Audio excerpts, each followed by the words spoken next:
Assalamualaikum warahmatullahi wabarakatuh. Pada kesempatan kali ini, kelompok kami akan menjelaskan tentang pengembangan aplikasi mobile dengan app Inventor. Yang pertama ada bahasa pemrograman untuk pengembangan aplikasi desktop. Pemilihan bahasa pemrograman sangat penting dalam pengembangan aplikasi desktop. Bahasa pemrograman yang dipilih akan mempengaruhi efisiensi, fleksibilitas, dan kinerja aplikasi yang akan dibuat. Berikut adalah beberapa bahasa pemrograman populer yang sering digunakan dalam pengembangan aplikasi desktop. Yang pertama ada Java. Java adalah salah satu bahasa pemrograman yang sangat populer dalam pengembangan aplikasi desktop. Bahasa ini terkenal karena keterbatasan kode yang baik, keamanan yang kuat, dan kemampuan untuk menjalankan aplikasi pada berbagai platform. Dengan menggunakan Java, pengembangan dapat membuat aplikasi desktop yang portable dan dapat dijalankan di berbagai sistem operasi seperti Windows, Mac, dan Linux. Yang kedua ada C# adalah bahasa pemrograman yang dikembangkan oleh Microsoft dan banyak digunakan dalam pengembangan aplikasi desktop menggunakan platform .NET.C# yang memberikan fleksibilitas dan dukungan yang kuat untuk pengembangan aplikasi desktop pada lingkungan Windows. Dengan C#, pengembangan dapat membuat aplikasi desktop dengan antarmuka pengguna yang menggunakan Windows Presentation Foundation atau WPF atau Windows Form. Yang ketiga ada Python. Python adalah bahasa pemrograman yang mudah dipelajari dan sangat populer dalam berbagai bidang, termasuk pengembangan aplikasi desktop. Python memiliki sintaksis yang bersih dan mudah dipahami, serta dukungan yang luas untuk berbagai pustaka dan framework.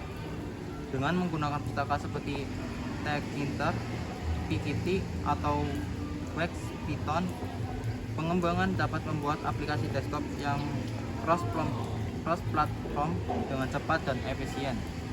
Dan yang keempat ada C++. C++ adalah bahasa pemrograman tingkat menengah yang sangat kuat dan efisien. Meskipun lebih kompleks daripada bahasa lain, C++ memberikan kendali yang lebih besar atas sumber daya komputer dan kinerja yang tinggi. Bahasa ini sering digunakan dalam pengembangan aplikasi desktop yang membutuhkan kecepatan dan efisiensi tinggi, seperti permainan komputer dan aplikasi dengan komputasi yang kompleks. Dan kemudian poin 5 ada Swift. Swift adalah bahasa pemrograman yang dikembangkan oleh Apple dan digunakan dalam pengembangan aplikasi desktop untuk sistem operasi macOS dan iOS. Bahasa ini didesain untuk memudahkan pengembangan aplikasi dengan sintaksis yang bersih dan ekspresif. Swift juga memiliki fitur-fitur modern seperti keamanan tipe yang kuat, manajemen memori otomatis, dan performa yang tinggi. Yang keenam ada JavaScript. JavaScript adalah bahasa pemrograman yang biasa digunakan untuk pengembangan aplikasi web, tetapi juga dapat digunakan untuk membuat aplikasi desktop melalui kerangka kerja seperti Electron atau nw.js.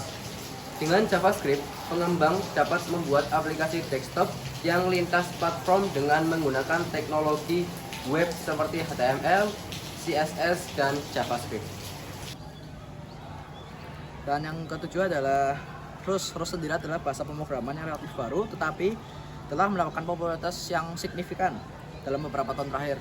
Bahasa ini ditujukan untuk pengembangan aplikasi yang aman, paralel, dan efisien. Terus menekankan kepada keamanan memori dan pemrograman yang bebas dari kesalahan. Bahasa ini cocok untuk pengembangan aplikasi desktop yang membutuhkan kinerja tinggi dan keandalan. Dan yang ke-8 terakhir Kotlin. Kotlin adalah bahasa pemrograman modern yang berjalan di atas platform Java Virtual Machine (JVM). Bahasa ini dikembangkan oleh JetBrains dan telah mendapat dukungan yang kuat dari komunitas pengembang. Kotlin dapat digunakan untuk pengembangan aplikasi desktop dengan fitur-fitur seperti interoperabilitas yang baik dengan Java, sintaksis yang ekspresif, dan kesalahan tipe yang kuat, keselamatan yang tipe yang kuat. Kedua ada tools dan lingkungan pengembangan aplikasi desktop. Dalam pengembangan aplikasi desktop, penggunaan tools dan lingkungan pengembangan yang tepat sangat penting. Ada beberapa aplikasi tools dalam pengembangan aplikasi desktop. Yang pertama ada IDE atau Integrated Development Environment. IDE adalah perangkat lunak yang dirancang khusus untuk membantu pengembangan dalam menulis, mengedit, dan menguji kode program. Ada beberapa IDE yang populer untuk pengembangan aplikasi desktop, termasuk Visual Studio, IntelliJ IDE, Eclipse, dan NetBeans. Dengan menggunakan IDE, Anda dapat meningkatkan produktivitas dan kualitas dalam pengembangan aplikasi desktop. Yang kedua ada editor kode. Selain IDE, editor kode juga dapat digunakan dalam pengembangan aplikasi desktop. Editor kode umumnya lebih ringan dan fleksibel daripada IDE dan dapat disesuaikan sesuai dengan preferensi.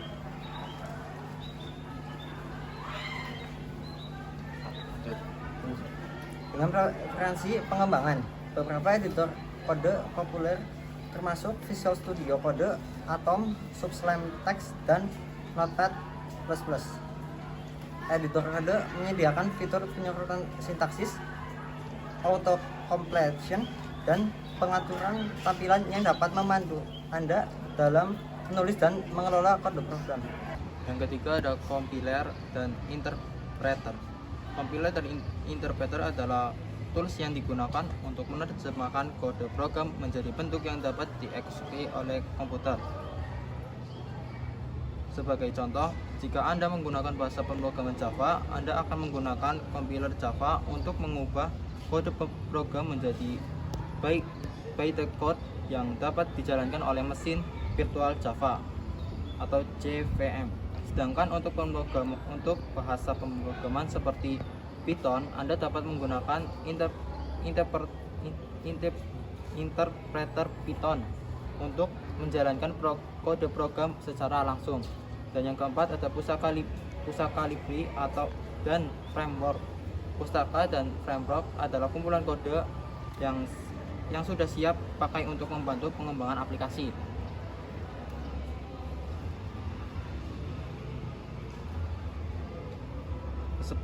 Sebagai contoh, pustaka dan framework yang populer untuk pengembangan aplikasi desktop termasuk Qt, Java FX, Net Framework, dan WX Widgets.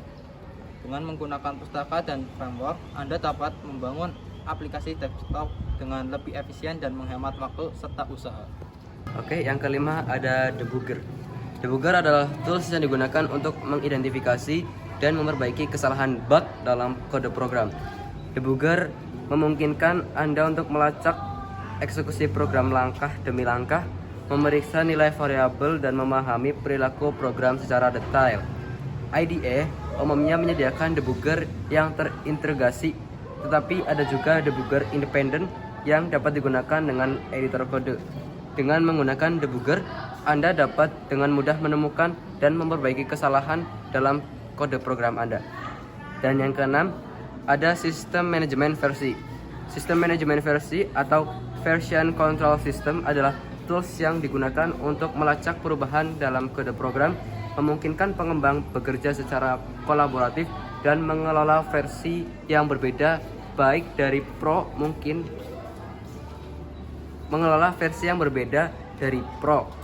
ada beberapa bagian yang perlu diperbaiki. Berikut ini materi yang telah diperbaiki. Dan untuk sebab yang C yaitu adalah mengenal framework pengembangan aplikasi desktop. Framework pengembangan aplikasi desktop sendiri adalah seperangkat perangkat lunak yang menyediakan kerangka kerja dan komponen yang dapat digunakan untuk membangun aplikasi desktop dengan lebih efisien. Kemudian framework sendiri adalah kerangka kerja atau kerangka pemrograman yang menyediakan struktur, alur kerja, dan komponen yang sudah siap pakai untuk membangun aplikasi. Berikut adalah manfaat menggunakan framework. Yang pertama, mempercepat pengembangan. Yang kedua, konsistensi. Yang ketiga, keamanan. Yang keempat, skalabilitas. Yang kelima, komunitas dan dukungan. Kemudian adalah contoh framework pengembangan aplikasi desktop. Ada beberapa contoh pengembangannya seperti Qt, yang kedua Java FX, yang ketiga Electron, yang keempat .NET Framework, dan yang kelima WX Widget. Ya, sebab yang terakhir itu ada desain antarmuka pengguna atau user interface. Desain antarmuka pengguna atau user interface design merupakan aspek yang sangat penting dalam pengembangan aplikasi desktop. Desain antarmuka pengguna adalah proses merancang tampilan dan interaksi antara pengguna dengan aplikasi desktop. Tujuannya adalah untuk menciptakan antarmuka yang mudah digunakan, intuitif, dan menyenangkan bagi pengguna. Prinsip-prinsip desain antarmuka pengguna. Dalam merancang antarmuka pengguna yang efektif, terdapat beberapa prinsip desain yang perlu diperhatikan. Yang pertama ada konsistensi, yang kedua ada kesederhanaan, yang ketiga ada keterbacaan dan keterlihatan, yang keempat ada responsif, yang terakhir atau yang kelima ada hierarki visual. Yang kedua ada teknik desain antarmuka pengguna. Ada beberapa teknik yang digunakan dalam merancang antarmuka pengguna yang efektif sebagai berikut. A. Wireframing adalah teknik merancang tampilan antarmuka dengan menggunakan sketsa kasar atau diagram sederhana. B. Moscope adalah Moscope adalah visualisasi rinci dari tampilan antarmuka. Sedangkan prototipe adalah pembuatan model interaktif dari antarmuka. C. Grid system adalah teknik yang menggunakan susunan kotak atau grid untuk mengatur penempatan elemen dalam tampilan antarmuka. Yang D.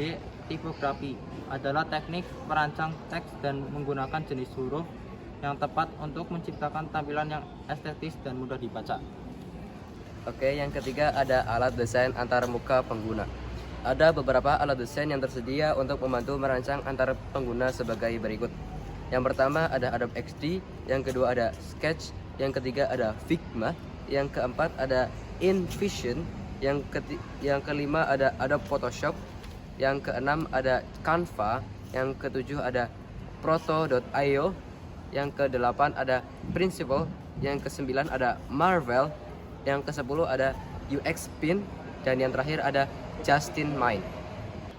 Ya, kesimpulan dari seluruh materi pada LKS halaman 6-12 membahas pentingnya pemilihan bahasa pemrograman, alat, dan framework yang disesuai dengan kebutuhan proyek, serta peran desain antarmuka pengguna dalam meningkatkan pengalaman pengguna. Sekian dari kelompok kami. Wassalamualaikum warahmatullahi wabarakatuh.